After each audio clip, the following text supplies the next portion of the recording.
à 16h déjà rek il y a les compos officiels yi nga xamante ne jot nañ ko génne léegi nii.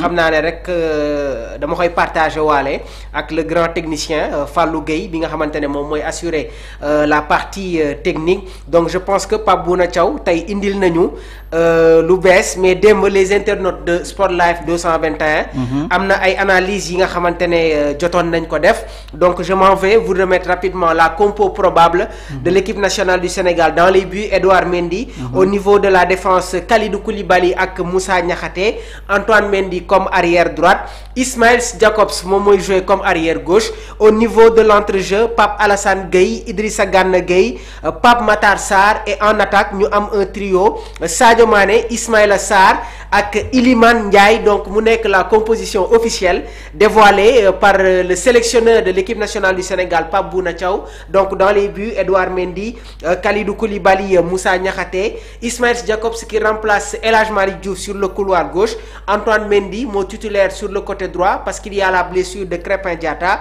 Au niveau de l'entrejeu ce sera un schéma à 3, Pape Matar Sarr, Pape Alassane Gueye ak Idrissa Gana Gueye, et en attaque Ismaïla Sarr, Sadio Mané ak Iliman Ndiaye. Donc suñu gisee 11 bi Pape Thiaw veut assurer derrière, waaye tamit ça va être un match boo xamante ne il y aura de l'impact au niveau de l'entrejeu. Le technicien de l'équipe nationale l'a compris, un match tactique entre les deux techniciens. C'est parti pour un décryptage très large de l'actualité sportive. macha allah Mamour ñu ngi lay jaajëfal bu baax a baax ci dugg bu am solo bi nga xamante ne dugg nga ko ci biir émission comme ni nga ko waxee ci tënk rek compo bi jot na génn. te constat bi nga xamante ne def nañ ko ci biir classement itam côté gauche bi jàppoon nañ ni que El Hadji Malick Diouf mooy ñëw.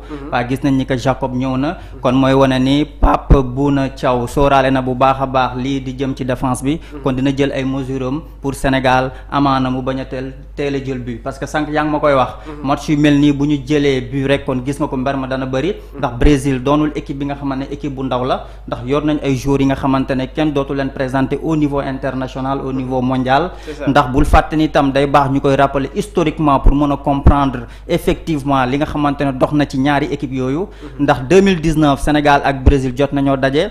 waaye dañoo génn ci match nul 1 but partout but bi nga xamante ne Brésil jotoon na ko dugal Firmino moo ko dugaloon. Sénégal égalisation bi Famara Diédhiou moo ko dugaloon, Sadio Mané moo créé woon penalty bi. donc en 2023 aussi jotoon nañ jonjoo pour essayer xool ba xam ñoom ñaar ku mën.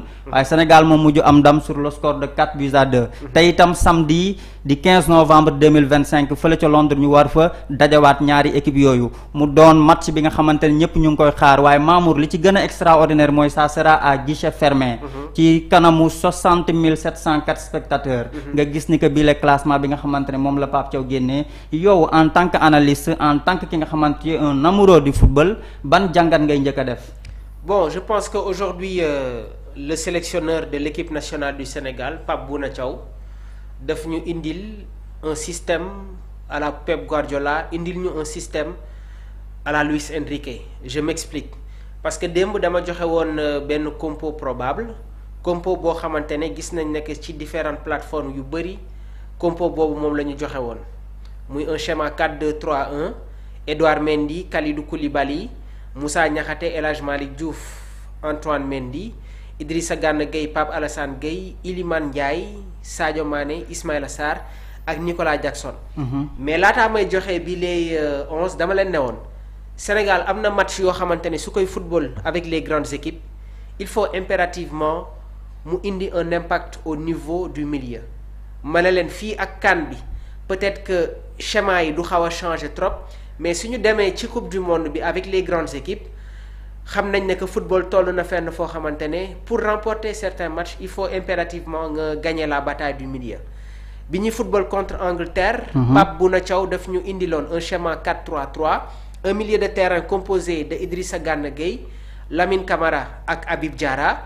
bi ñuy football contre la RDC mu indil ñu un milieu de terrain Gana, Pape Alassane Gueye ak Lamine Camara.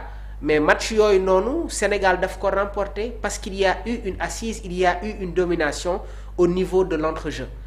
léegi nag je pense que démb Pape Thiaw pour une première nekkul dans sa logique. Je m'explique. parce que bi mu ñëwee bi mu jëlee équipe bi ba tey dañu gis ne que le Sénégal dafa ñëwaat sur un schéma 4-3-3. te yaakaaroo ko woon ci moom. yaakaar naa ko ci moom. parce que yàgg naa leen ko wax Pape Thiaw dafa nekk entraîneur boo xamante ne c'est un adepte dans sa philosophie de jeu. Pape Thiaw dafa nekk entraîneur boo xamante ne il mise sur une animation offensive et il a compris que aujourd'hui dans l'équipe nationale du Sénégal il y a des joueurs yi nga xamante ne ils ont une palette technique, des joueurs yi nga xamante ne au niveau de l'entrejeu ils sont capables d'amener un impact physique, un niveau de jeu très élevé. Comprendre na ko moo tax gis nga contre Angleterre milieu de terrain bi nga xamante ne indi na ko. Contre la RDC moom tamit dafa indiwaat un autre milieu de terrain mais quasiment il y a des joueurs yi nga xamante ne ñu ngi leen di gis toujours dans le dispositif. Léegi nag wax naa leen ko. Pape Thiaw dafay conserver sa colonne vertébrale Edouard Mendy, Kalidou Koulibaly, Idrissa Gana Gueye ak Sadio Mané. C'est des joueurs yi nga xamante ne daf leen di conserver. Ils ne vont pas sortir de ce dispositif là. Léegi nag match bi nga xamante ne footballoon nañ ko contre le Soudan ak match bi nga xamante contre le Soudan du Sud ak match bi ñu joué woon face à la Mauritanie. Pape Thiaw daf ñu indil un schéma à 4 devant, c'est-à-dire une pure animation offensive avec des joueurs explosifs. Iliman Ndiaye, Sadio Mané, Ismaïla Sarr waaye tamit daf ñu indil benn numéro 9 c'est-à-dire Sénégal sur les 2 dernières rencontres dañu gis équipe bi di jouer avec un schéma 4-4-2 pur wala un schéma 4-2-4. Léegi nag une équipe comme le Brésil da nga koy respecter. Une équipe comme le Brésil sooy football ak moom pour beaucoup plus d'assurance il faut pas amener 4 attaquants. Et démb gis nga les internautes de Sport Life bi ñu duggee ci direct bi muy Papi le doyen Univers ak le doyen El Hadj Mokhtar da ngay gis ne que dañu préférer une assise au niveau du milieu, c'est-à-dire impérativement il faut que Pape Bouna Thiaw indi un milieu de terrain à 3. Il a compris aujourd'hui. Tey mu indil ñu Gana indil ñu Pape Alassane Gueye indil ñu Pape Matar Sarr. Léegi nag beaucoup voyaient la titularisation de Pathé Ciss comme sentinelle. Mais comme ni ma leen ko waxee sur les sorties de balle. Pape Thiaw dafa préférer li nga xamante ne moom mooy une assurance. Idrissa Gana Gueye li muy football jamono ji ak Everton bokkul ak registre bi nga xamante ne moom lay footballer actuellement avec l'équipe nationale du Sénégal, c'est-à-dire Gana maintenant se retrouve comme sentinelle waaye par moment il peut y avoir des permutations diggante moom ak Pape Alassane Gueye. Léegi nag Pape Alassane Gueye rôle bi nga xamante ne moom lay football biir Villarreal loolu la ko Pape Bouna Thiaw di football loo actuellement avec les Lions muy ce rôle de relayeur là. Léegi nag aujourd'hui je pense que sur les phases de projection sur l'animation Pape Bouna Thiaw a compris que pour gagner ce match il faut que nga remporter la bataille du milieu. Pour gagner ce match il faut amener des milieux de terrain très techniques capables d'amener un volume de jeu, amener des milieux de terrain yi nga xamante ne am nañu cette capacité de projection waaye tamit il y a un élément très important mooy lan muy tey jii il doit y avoir des links entre les différentes lignes. Donc il faudra surveiller l'attitude de Pape Matar Sarr qui aura aujourd'hui ce rôle de milieu offensif capable d'amener la balle dans un certain périmètre, surveiller les déplacements de Iliman Ndiaye. Et comme ni ma ko waxee pour une première depuis que Pape Bouna Thiaw est à la tête de cette équipe-là, le Sénégal va jouer avec un faux neuf. foofu laay ñëw sax Mamour, le Sénégal va jouer pour une première fois depuis Pape Bouna Thiaw ngànk équipe bi léegi mu def 1 an ëpp na 1 an sax laay wax ba teg ay weer tey dinañ football match bi nga xamante ne dañuy football sans neuf avec un faux neuf. Gisuñu Nicolas Jackson gisuñu keneen ak keneen te gis nañ dafa miser le jeu ci bataille milieu terrain bi. Jàpp na ni que bu Sénégal remporter la bataille du milieu facilement dinañ gagner bi les matchs waaye yaakaaroon ni que ñu entamer match bi sans un neuf pur et dur ndax loolu du indi jafe-jafe par rapport ak li nga xamante ne mooy bii ñu soxla dëgg-dëgg. xam nga tout le temps dafa am ay analyses yoo xamante ne maa ngi ko doon def sur les précédentes émissions ma ne leen Sénégal su ma juumul benn match laa ko seetaan mu football ak un faux neuf et c'était sous l'époque de Aliou Cissé mu indi loon ñu un schéma 3-4-3 c'est-à-dire un système ibérique. Edouard Mendy, Cheikhou Kouyaté, Kalidou Koulibaly, Moussa Niakhaté ñoom ñoo formé woon la défense à 3 derrière. Sur les pistons ñu am Crépin Diatta ak Ismaël Jacobs.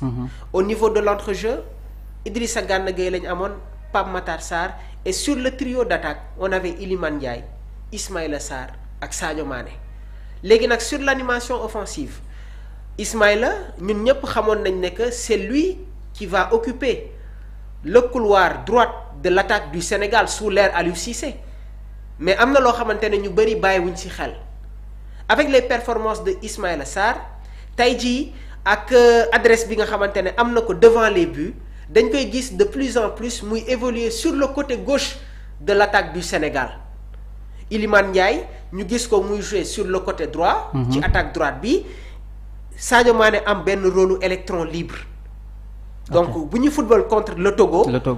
3-4-3 boobu moom la ñu amoon avec le même trio devant mais le constat qu'on avait fait mooy bu ñuy football ak Togo ca Lomé le Sénégal n'avait pas eu autant d'occasions dans cette rencontre il a fallu que Aliou Cissé def ay changements indi un numéro 9 type muy Nicolas Jackson si la ñu commencé di indil des problèmes à la charnière togolaise à la défense togolaise. léegi nag Pape bi mu ñëwee ba tey am na loo xamante ne jéemu ko chercher am na loo xamante ne jéemu ko créer muy le Sénégal a toujours eu des schémas classiques soit c'est le 4-4-2 le 4-2-4 le 4-2-3-1 ou le 4-3-3 léegi nag ce qu'il faut savoir mooy Pape Thiaw dafa nekk dans la logique d'Aliou Cissé sur le contexte actuel